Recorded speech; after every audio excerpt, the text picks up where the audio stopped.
इसलिए हमारे जो बच्चे लोगों को मस्जिदों में बुलाकर सुन्नत सिखाते हैं, मेरी दुआएं उनके साथ, मेरी सारी हमदर्दियां उनके साथ हैं। एक तलवार से सारे फैसले नहीं होते।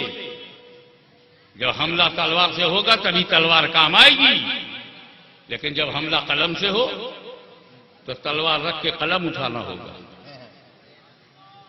जब अकेला हमला आलिम दीन हमला कर रहा था तो बचाने के लिए सदुल फाजिल सामने आए, बचाने के लिए शेख अहले सुन्नत सामने आए, मुनाजरा हुआ। लेकिन जब जाहिल जमात बना के आने लगे तो आलिम जाएगा मुकाबले के लिए।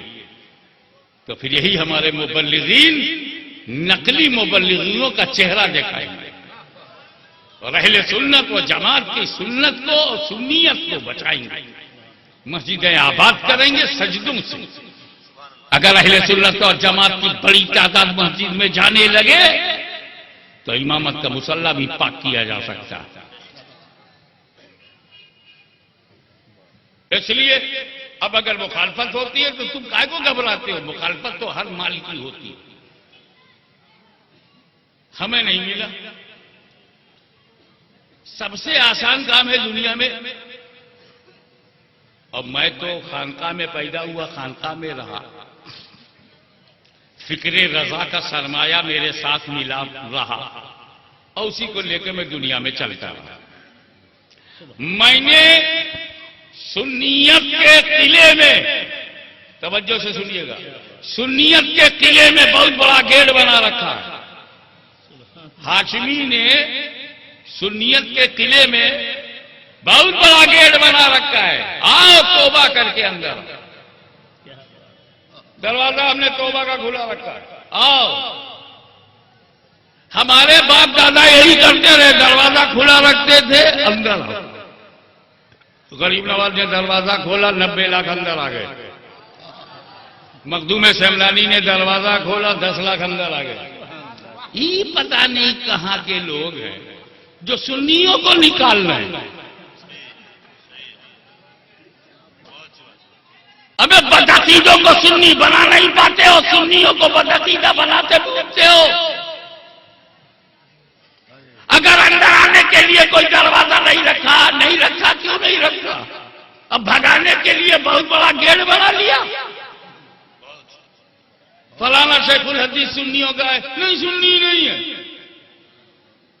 वो फलाने मुबल्लिग नहीं सुन्नी नहीं है। कितने सुन्नी है इंडिया में? सिर्फ 2.5 सुन्नी है। अबे तुम कहां का मालो? तौबा का दरवाजा बंद करने का ना आपको हक है और न छोटी मोटी बातों पर इस्लाम और सुन्नियत से निकालने का कोई शरई हक है।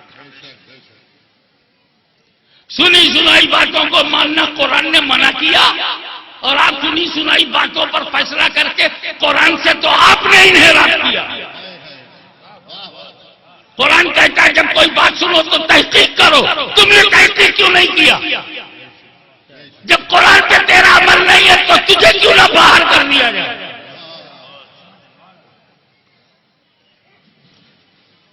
काना फूसी मना है, सुनी सुनी बातों पे फैसला करना सुनी सुनाई पर मना है।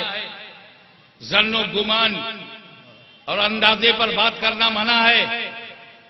बाज जन गुनाह है, कुरान में है। बाजो जन नहीं से गुनाह है, बदगुमानी हराम है। हमसे हमारे मुरीद ने कहा है ना, जिब्रील अमीर ने नहीं कहा। क्या मुरीद झूठा नहीं हो सकता? पोस्टमार्टम किया करो जब किसी आलिम दीन के खिलाफ कोई बात करे। तुमसे पूछो, किसी को हक नहीं है कि सुनी सुनाई बातों पर अल्लामा मदनी मियां, अल्लामा घरी मियां या किसी भी सुन्नी आलिम के खिलाफ लफ्ज बोलना।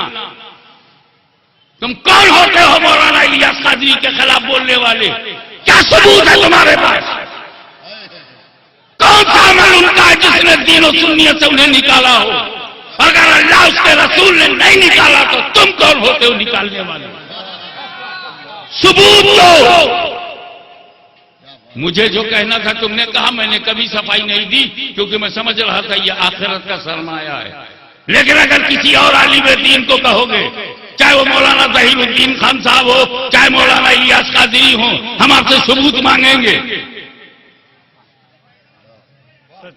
ये लंबी दाढ़ी, ये तकवा, ये अदल इसलिए देखा जाता है कि ये तू सुनने लायक है भी कि नहीं। बात बाद में तहकीक होगी, पहले तेरा ही हिसाब होगा। फासिके मोलिन की दी हुई खबर पर आलिम दीन की तौहीन करना शर्म नहीं आती?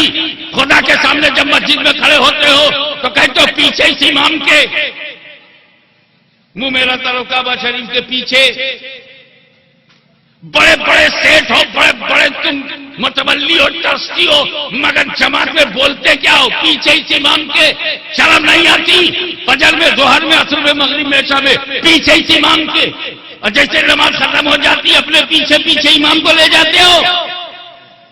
नौकर समझते हो, गुलाम समझते हो, इमाम भी कहते हो, गुलाम भी समझते हो। बदलो अपनी रविश को। जिंदा कौमों की पहचान यह है कि मजहबी रहनुमाओं को बुलंदी पे रखते हैं।